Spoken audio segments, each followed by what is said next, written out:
જ્યારે તક તમને મળી હશે ત્યારે નાની હશે, પણ એ તકને છોડ્યા પછી ભવિષ્યમાં એ તક તમને બહુ મોટી લાગશે, અને તક તમને જેટલી મોટી લાગશે એટલો પસ્તાવો તમને વધારે થશે. હંમેશા અવસરની રાહ જોવા કરતા અવસરને પેદા કરો. જો તમે પોઝિટિવ માઇન્ડસેટ થી ચાલશો તો તમને મળેલી પ્રોબ્લેમમાં પણ તમે ઘણા બધા અવસર ઊભા કરી નાખશો. કે આપણે એક મોટી તકની રાહ જોવામાં ઘણી બધી નાની નાની તકો આપણે ગુમાવી દેતા હોય. તો મિત્રો, તમે જ નક્કી કરો કે બેમાંથી મોટો મૂર્ખો કયો. જો તમે નેગેટિવ માઇન્ડસેટ થી ચાલશો તો તમને મળેલી તકમાં પણ આપણે પ્રોબ્લેમ જ શોધીશું. તો એઝ અ ફ્રેન્ડ હું તમને રિક્વેસ્ટ કરીશ આજે કે લાઈફમાં અવસર આવશે, તમારી પાસે વારંવાર આવશે. સો ફ્રેન્ડ્સ, કેમ છો? મજામાં? શાનદાર, જબરજસ્ત, જિંદાબાદ હશો. આજે પાછા આપની સાથે નાનકડી વાતો કરવાનો અવસર મળ્યો છે. પાછલા વિડીયોમાં પણ આપે ઘણા બધા ટોપિક્સ કમેન્ટ કર્યા હતા, એને માટે હાર્ટલી થેન્ક્સ. અને મિત્રો, તમે જે ટોપિક્સ સજેસ્ટ કર્યા હતા એમાંથી જ એક મહત્વના ટોપિક માટે આપણે આજે ચર્ચા કરીશું, નાની નાની વાતો કરીશું. એઝ યુઝ્યુઅલ આજની આ ફ્રેન્ડલી ટોક મારી યુવા મિત્રો સાથે છે, મારા ટીચિંગ ફિલ્ડના કલીગ સાથે પણ છે, અને મારા એ તમામ મિત્રો સાથે છે જે આ વિડીયો જોઈ રહ્યા છે. ફ્રેન્ડ્સ, આજે આપણે 2 અક્ષરના એક શબ્દ વિશે ચર્ચા કરીશું. એમ તો એ શબ્દ ફક્ત 2 અક્ષરનો છે, પણ એ શબ્દ ઘણા બધા લોકોનું જીવન બનાવી પણ શકે છે, અને એ શબ્દ ઘણા બધા લોકોના જીવનને પસ્તાવાના અંધકારમાં ઢકેલી પણ શકે છે. તો આજનો આપણો આ ટોપિક ખરેખર ખૂબ જ મહત્વનો છે. ફ્રેન્ડ્સ, આજે હું તમને તક, અવસર અને અંગ્રેજીમાં ચાન્સ, આજે હું તક વિશે આપને 2-4 વાતો કહીશ. આઈ હોપ તમને મારી આજની આ વાતો ગમશે. ફ્રેન્ડ્સ, આજની આપણી આ સ્મોલ ટોક એક નાનકડી વાર્તાથી શરૂ કરીશું. એક ગરીબ માણસ હતો અને એની પાસે એક ગધેડું હતું.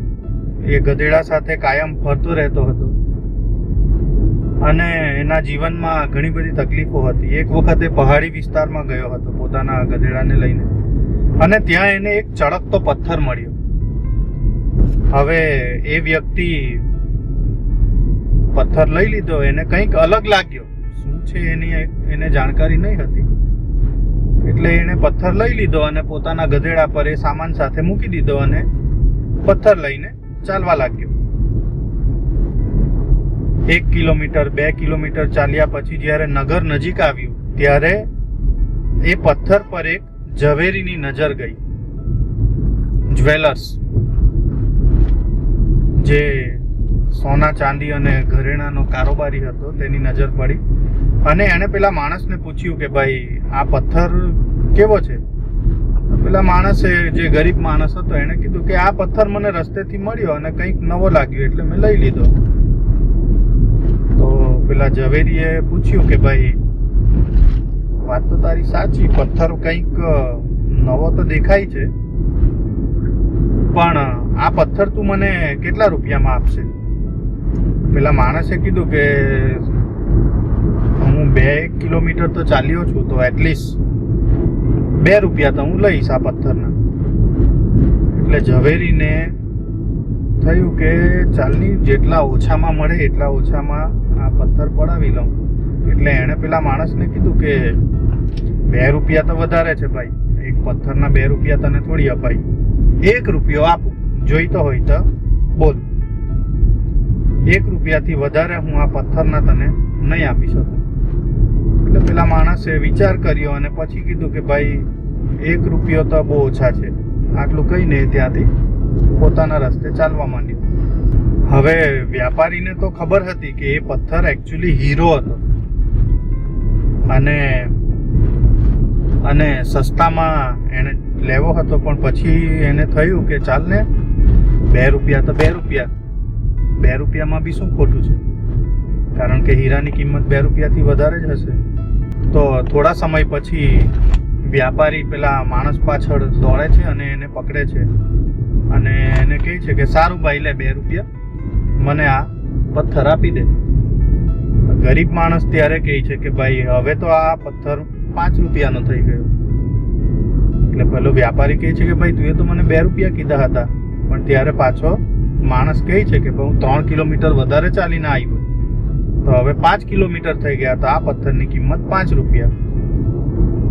તો વ્યાપારી પાછો મૂંઝાય છે અને છેલ્લે નક્કી કરે છે ચાલો કઈ નહીં, લે 5 રૂપિયા આપી દે, 5 રૂપિયા તો 5 રૂપિયા. પણ ત્યારે પાછો ગરીબ માણસ કહે છે કે સર 5 રૂપિયા તમે આપો તો છો, પણ હવે એ પથ્થર મારી પાસે નથી. અત્યારે જ એક વ્યાપારી તમારી આગળ મારી પાસેથી એ પથ્થર 5 રૂપિયામાં લઈ ગયો. તો વ્યાપારી એના પર ગુસ્સે થાય છે કે તું મૂર્ખ છે, તું એ 5 રૂપિયામાં એક હીરો વેચી દીધો. તો મિત્રો તમે જ નક્કી કરો કે બેમાંથી મોટો મૂર્ખો કયો. મતલબ વ્યાપારીએ પોતાને મળેલી તક ગુમાવી તો એનું પરિણામ એને ભોગવવું પડ્યું. તો હંમેશા આપણે પણ આવું જ કરીએ છીએ. આપણને જ્યારે તક મળે છે ત્યારે આપણે આ તકને ગુમાવી દેતા હોય છે. તો એઝ અ ફ્રેન્ડ હું તમને રિક્વેસ્ટ કરીશ આજે કે લાઈફમાં અવસર આવશે, તમારી પાસે વારંવાર આવશે, પણ આપણે આ તકને ગુમાવવી નહીં જોઈએ. જે વ્યક્તિ આ તકને, જે અવસરને કેચ કરી લે છે એ વ્યક્તિ સફળ બને છે, અને જે વ્યક્તિ આ અવસરને ગુમાવી દે છે એને પસ્તાવવું પડે છે. અને બીજી એક વાત મિત્રો કે હંમેશા મોટી અવસરની રાહ જોવા કરતા નાની નાની તકને બી ઝડપી લેવી જોઈએ. કદાચ એ નાની તકમાંથી પણ આપણને મોટી સફળતા મળી શકે. બીજી એક નાની વાર્તા કરું તો એક વખત એક તળાવ પાસે 2 માછીમાર હતા, પોતાની કાંટામાં માછલી પકડતા હતા. થોડા વાર પછી પહેલા વ્યક્તિના કાંટામાં મોટી માછલી પકડાઈ, એટલે એણે તો એના ડબ્બામાં મોટી માછલી મૂકી દીધી અને પાછો માછલી પકડવા લાગ્યો. થોડી વાર પછી બીજી 2-3 નાની માછલી પકડાઈ, તો એ માછલી પણ એણે પોતાના ડબ્બામાં મૂકી દીધી. જ્યારે બીજા વ્યક્તિના કાંટામાં એક પણ માછલી પકડાતી જ નહીં હતી. તો એ વ્યક્તિ મૂંઝાતો હતો અને થોડા ટાઈમ પછી બીજા વ્યક્તિના કાંટામાં મોટી માછલી પકડાઈ અને પેલા વ્યક્તિએ એ માછલીને કાંટામાંથી કાઢી એને આમ તેમ ફેરવીને જોઈ અને પાછી તળાવમાં નાખી દીધી. થોડી વાર પછી પાછી એવી બીજી મોટી માછલી પકડાઈ અને બીજા વ્યક્તિએ સેમ કર્યું, માછલીને એમ તેમ જોઈ અને નાખી દીધી તળાવમાં. તો પહેલો વ્યક્તિ ગૂંચવાયો કે આ માણસ આવું શા માટે કરે છે. બીજા વ્યક્તિ પાસે ઓછામાં ઓછી 7-8 માછલી આવી મોટી પકડાઈ અને એને ફેંકી દીધી. પછી પહેલા વ્યક્તિથી નહીં રહેવાયું અને પૂછ્યું કે ભાઈ તું આવું કેમ કરે છે, માછલી પકડીને નાખી કેમ દઈ છે પાછો. તો ત્યારે બીજો વ્યક્તિ કહે છે કે ભાઈ મારી પાસે નાનો ડબ્બો છે અને મારા કાંટામાં મોટી માછલી પકડાઈ છે, તો મોટી માછલીને હું ડબ્બામાં મૂકું કઈ રીતે, એટલે હું પાછો ફેંકી દઉં છું અને નાની નાની માછલી પકડાવાની રાહ જોઉં છું. તો ત્યારે પહેલા વ્યક્તિએ એના પર હસતા હસતા કહ્યું કે ભાઈ મોટી માછલી પકડાઈ તો એને ફેંકી શું કરવા દે છે, તારી પાસે ડબ્બાનો જ જો પ્રોબ્લેમ હોય તો માછલીને કાપી નાખ અને અડધી માછલી મૂક. ત્યારે પેલા વ્યક્તિને થયું કે હા મેં ભૂલ કરી છે. તો મિત્રો કહેવાનો અર્થ એ જ છે કે આપણે એક મોટી તકની રાહ જોવામાં ઘણી બધી નાની નાની તકો આપણે ગુમાવી દેતા હોય છે. તો આપના જીવનમાં પણ જ્યારે તમે કોઈ મોટા ગોલને એચીવ કરવા જઈ રહ્યા હોય તો ત્યારે હંમેશા નાના નાના ગોલના તરફ પણ આપણું ધ્યાન હોવું જોઈએ. એક મોટો ગોલ તો આપણે લાઈફમાં એચીવ કરવાનો જ છે, જે તમે નક્કી કર્યો છે અને તમે એચીવ કરશો જ, પણ સાથે સાથે આપણે આવી નાની નાની તકોને પણ ઝડપી લેવી જોઈએ. ફ્રેન્ડ્સ, ત્રીજી એક વાત કરું તો આપણે નિરાશાવાદી નહીં પણ આશાવાદી બનવું જોઈએ. કારણ કે જો તમે નેગેટિવ માઇન્ડસેટથી ચાલશો તો તમને મળેલી તકમાં પણ આપણે પ્રોબ્લેમ જ શોધીશું. અને જો તમે પોઝિટિવ માઇન્ડસેટથી ચાલશો તો તમને મળેલી પ્રોબ્લેમમાં પણ તમે ઘણા બધા અવસર ઊભા કરી નાખશો. આટલો ફરક છે પોઝિટિવ અને નેગેટિવ માઇન્ડસેટમાં.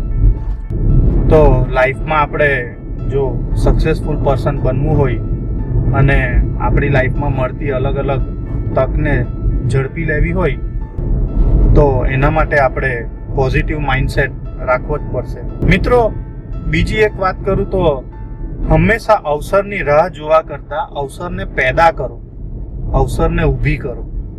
કોઈક એક અવસર માટે આપણે રાહ જોયા કરીએ એના કરતા આપણે અવસરને ઊભી કરવી જોઈએ કે આ તક મારા માટે હવે રેડી છે અથવા તો હું આ તકને ઊભી કરી દઈશ.